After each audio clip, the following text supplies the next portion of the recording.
Hello students, today we will start our first chapter of political science शीत युद्ध का दौर।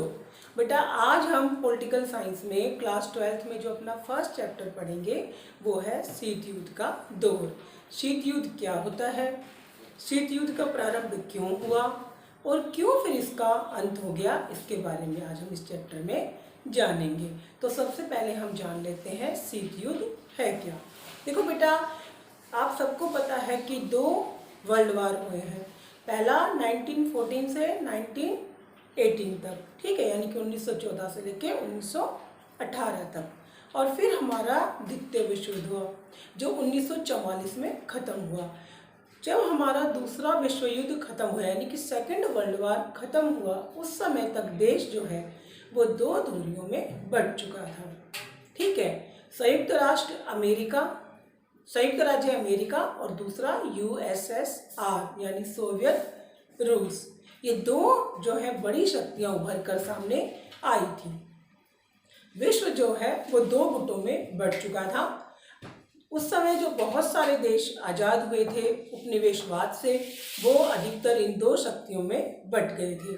पहले अमेरिका में और जो आधे बचे हुए देश थे वो यूएसएसआर में। यूएसएसआर का जो प्रमुख देश था वो था बेटा रूस। ठीक है, रूस और उसके साथ 15 अनेक छोटे बड़े देश थे जिन्होंने मिलकर के और सोवियत संघ का निर्माण किया था। अगर हम बात करें अमेरिका की, तो अमेरिका में उस समय पूंजीवादी जो सभ्यता थी उसको बढ़ावा दिया जा रहा था, जबकि अगर हम सोवियत रूस की बात करते हैं या सोवियत संघ की बात करते हैं तो वहाँ पर समाजवाद या साम्यवादी सरकार की स्थापना पर बल दिया जा रहा था। दोनों ही देश अपने आप को विश्व में सर्वश्रेष्ठ शक्ति के रूप में प्रदर्शित करने के लिए होड़ लगाए बैठे थे।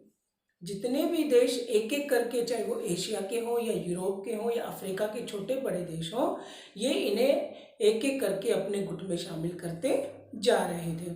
दोनों के बीच जो प्रतिस्पर्धा थी उसमें हथियारों की होड़ शामिल थी, सैनिकों की जो संख्या थी उसको ज़्यादा से ज़्यादा बढ़ाया जा रहा था और जो परमाणु हथियार हैं उन पर जोर दिया जा रहा था। उस समय तक जब हमारा देश आज़ाद हुआ 1947 में, तो हमारे जो प्रधानमंत्री हैं पंडित जवाहरलाल नेहरू और उनके मंत्रिमंडल के सदस्यों ने मिलकर यह निर्णय लिया कि वो किसी भी गुट में शामिल नहीं होंगे। क्यों? क्योंकि अगर वो अमेरिका में शामिल होते हैं तो रूस से उनकी लड़ाई हो सकती है और अगर वो सोवियत संघ के साथ होते हैं तो अमेरिका के खिलाफ हो सकते हैं। तो इसलिए उन्होंने तटस्थ रहने का फैसला किया, यानी कि किसी भी गुट में शामिल नहीं होने का फैसला किया। जब ये गुट निरपेक्षता की नीति भारत ने अपनाई, उस समय भारत के रूस के साथ बहुत अच्छे संबंध थे, तो कई जो देश हैं उन्होंने इस बात का विरोध किया कि भारत जो है शायद रूस के साथ है और दिखावे के लिए वो गुट निरपेक्षता की नीति अपना रहा है। उस समय पंडित जवाहरलाल नेहरू ने कहा था कि हम जो है किसी भी देश के साथ शामिल नहीं होना चाहते, लेकिन हम विश्व में शांति बनाए रखने के लिए और एक दूसरे को सहयोग देने के लिए हमेशा तैयार रहेंगे। सोवियत संघ और अमेरिका की जो आपसी लड़ाई है, इसकी वजह से पूरे संसार में एक युद्ध का माहौल बना हुआ था। हर कोई ये सोच रहा था कि पता नहीं तीसरा विश्व युद्ध कब स्टार्ट हो जाए, और जब ये तीसरा विश्व युद्ध शुरू होता तो इसका अर्थ था कि बहुत सारे जान माल की हानि होना। लेकिन 1991 में रूस का पतन हो गया। उस समय रूस जो है उसमें जो समाजवादी सरकार है उसमें धीरे धीरे बहुत सारे बदलाव आने लगे थे, लोग इसके खिलाफ होने लगे थे और देशों में असंतोष की भावना फैलने लग गई थी। तो छोटे बड़े मिलाकर जो 15 देश इसमें अन्य शामिल थे उन्होंने अलग होने का फैसला कर लिया था। और मिखाइल गोर्बाचोव के बाद तो ये स्थिति और भी खराब हो गई थी और 1991 में फिर ये जो देश है इसका पतन हो गया। शीत युद्ध का खत्म होने के बाद विश्व में केवल एक शक्ति रह गई थी संसार में महाशक्ति के रूप में, जिसका नाम था संयुक्त राज्य अमेरिका। उस समय जो देश या विश्व या संसार हम कहें कि जो दो गुटों में बटा हुआ था वो अब एक गुट में रह गया था, यानी कि अमेरिका।